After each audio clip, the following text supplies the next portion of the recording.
Beyonce had a stay over in Dubai this past weekend. Yep. I think she just finished that up on Friday night. Yep. She was paid $24 million to be in attendance at this, Corey.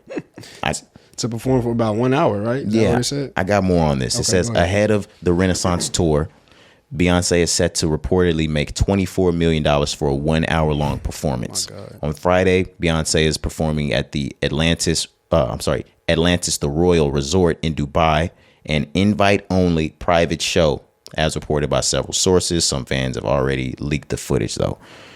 She was paid $24 million for a 60-minute performance. Yeah, you know when y'all we talk about being paid for your time. No, that's time. My time is valuable, Bro, that's the prime example. $24 million for 60 minutes of your time.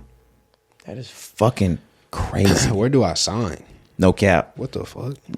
You got to do it in blood, but For real, we need that back in blood. no cap. Amazing. Speaking of that, I'm not trying to derail. Mm-hmm. I saw that fucking House Party movie. Ah. It was a great movie. Okay. I'm not gonna get too deep into it because we're on the way somewhere, and I'm not gonna let that shit stop us now. Okay. But you need to watch that. For sure. That fucking Kid Cudi scene is weird, and it was out of place. Okay. And I don't know what the fuck was going on there. But now I gotta go see it. You have to see it, Corey. I will. It's on some shit like it could have completely gone without being in the movie. So why was it there? Okay. It was completely unnecessary. But nevertheless, check that out. Let's go back into Beyonce 24 million because I'm not trying to do the whole blood things because you guys are gonna get conspiracy this, and that's not what I mean. No, sir. There is no Illuminati. As we talk about Beyonce. But nah, bro, just going back to that price tag, 24 million. Like you said, the footage is on Twitter if y'all want to see some of y'all favorite songs. I heard that she did, I think it's called The Countdown for like the first time in years. So obviously it's Beyonce. We know she's going to always kill the show, bro. I do want to experience a Beyonce concert as well. That's something like I just feel like niggas got to do. They said she did a lot of old songs that she didn't do. They said she normally doesn't perform all of these. She did Crazy in Love, Naughty Girl, Dangerous in Love, Halo, and Drunk in Love. And she performed some shit from Lion King too. She probably went crazy, bro. For 24 million in an hour, like the least you could do, and Beyonce is courteous in that way. The least you could do is put a show on. You paid 24 M's. Come on now. I know what you mean, but yeah, I know she rocked that shit. Put her freakum dress on. Oh God, bro. The fuck? Yeah, but she's one hell of a performer, probably the best. And I've never seen her. You know what I'm saying? That's just something that I hear all the time. She ain't better than Uzi. No, I'm just playing. I'm just fucking playing because I know how niggas be saying about Uzi. She's not a better show rocker than the baby. Nah, Uzi be going crazy. I ain't gonna lie. What about the hashtag live show killer? Live show killer, yeah, nigga, not in New Orleans. Oh my God, chill, bro. They killed the show. Bro. But Uzi for sure, bro. He has good crowd control. I'll say that. But Beyonce, like we said, bro, 24 million. You've never heard that done before. Shout out to her, man. Like that's just. I know they were in Dubai, so you can put up that type of money, but still, that's crazy. No matter where you are. I know this is random, but it kind of fell in line with something we were saying. What happened to that tour? NBA YoungBoy was supposed to start in Chicago back in October. They killed the show.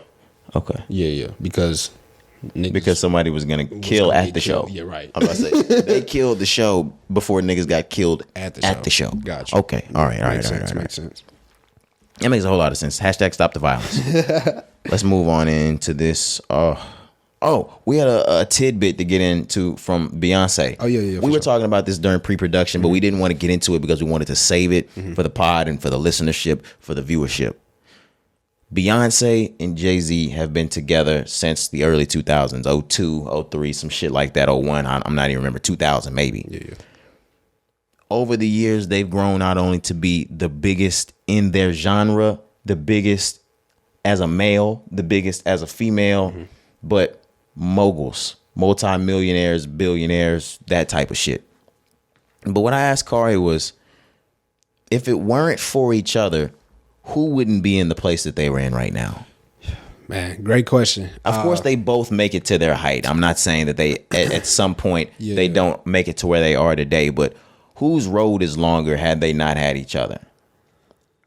I want to say Jay-Z. I want to say Jay-Z. Because Beyonce is just like, Beyonce would have been Beyonce. It's almost America's sweetheart type Like, shit. bro, it don't matter who she had on her arm. She was going to be Beyonce. The same way in corporate America, a nigga can make as much money as he wants to, but when he adds a white guy and he walks through the door with a white guy, like the opportunities are then limitless. Yeah, Unlimited activity, stepbrother type shit.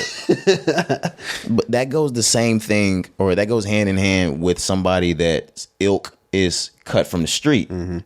And you then get that good girl behind you. Kanye, I always like making an example. I don't know why it's Kanye this episode. Kanye wasn't necessarily from the street, but we're talking about a nigga that's mouth is absolutely flagrant from the south side of Chicago, killing shit. He needed Kim to get to $1 billion. He could not get there without her. If in those two, we already know who would have been. It was Kanye that wouldn't have made it there without Kim. Right, for sure. It might be Jay-Z without B, because Beyonce, I don't know what her net worth is or if it's hit $1 billion, but her critical acclaim as a singer would have been there regardless. She got that as soon as she split off. Yes. From Destiny's Child. Like, she didn't need... And you knew that was going to happen. Yeah, exactly. Like, you knew from the start, even when they were together, it was like, okay, hey, one day... You knew Justin Timberlake had to leave NSYNC. Right. One day, like, Beyonce's going to leave this shit, you know? And she's going to be the star. She's going to Michael Jackson this one day. Exactly. It was only a matter of time. For sure. But, I definitely just, like I said, I'm going to stick with Jay-Z.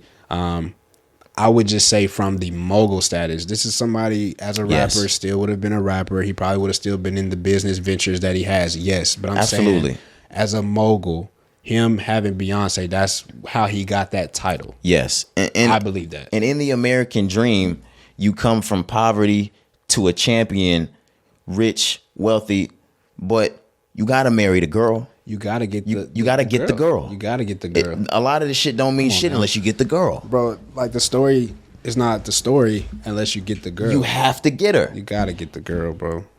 He got the prom queen. Exactly. That's crazy.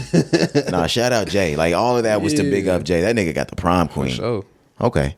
Good question though. Absolutely. Yeah. I'm sorry. Did I just pat myself on the back?